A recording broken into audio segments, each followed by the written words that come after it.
Hello বন্ধুরা, আজকে আমি তোমাদেরকে দেখাবো কিভাবে লাউ ভাজি করব। আর আমার চ্যানেলটা ভালো লাগলে সাবস্ক্রাইব করে দিও। প্রথমে দুটো এরকম লম্বা লম্বা লাউ নিয়ে নেব। তোমরা যদি চাও গোল লাউও নিতে পারো। তারপর এটাকে ভালো করে আমি ছুলে নেব, ধুয়ে নেব এবং তারপরে এইভাবে কেটে নেব।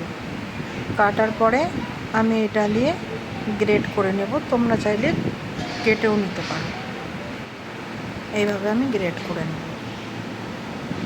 তারপর কড়াই বসিয়ে কড়াইটা গরম হলে পরে তাতে দেব সর্ষের তেল। তেল গরম হয়ে গেলে তার মধ্যে দেব শুকনো লঙ্কা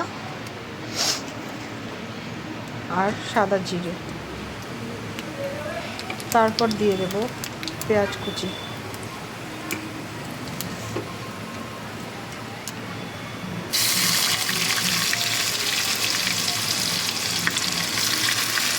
পেঁয়াজটাকে এবার একটুখানি ভেজে নেব।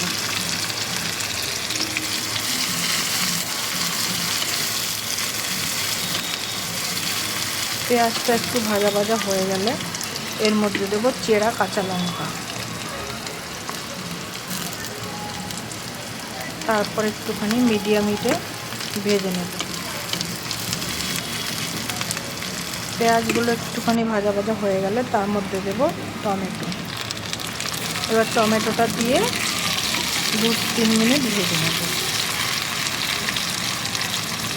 টমেটোটা একটু নরম নরম হয়ে এলে এর মধ্যে গ্রেট করা লাউটা আমি দিয়ে দেব। এবার সব কিছু আমি একটু মিশিয়ে নেব।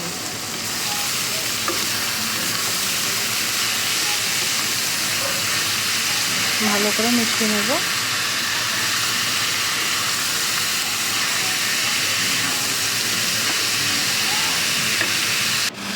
তারপরে এর মধ্যে দেব হলুদ গুঁড়ো আর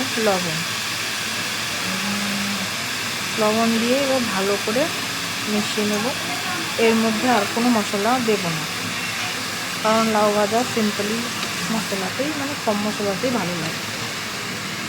এরপরে আমি এটাকে একটু ঢেকে দেব। ঢেকে আমি 5 মিনিট পরে ঢাকনা খুলব। এর মধ্যে থেকে একটুখানি জল বেরোবে। এরপর আমি এটাকে একটুখানি ভালো করে নাড়িয়ে দেব। তারপর আবার আমি এটাকে ঢেকে দেব 5-7 মিনিট মতো। 5-7 মিনিট পর ঢাকনা খুলে দেখব জলটা পুরো টেনে নিয়েছে।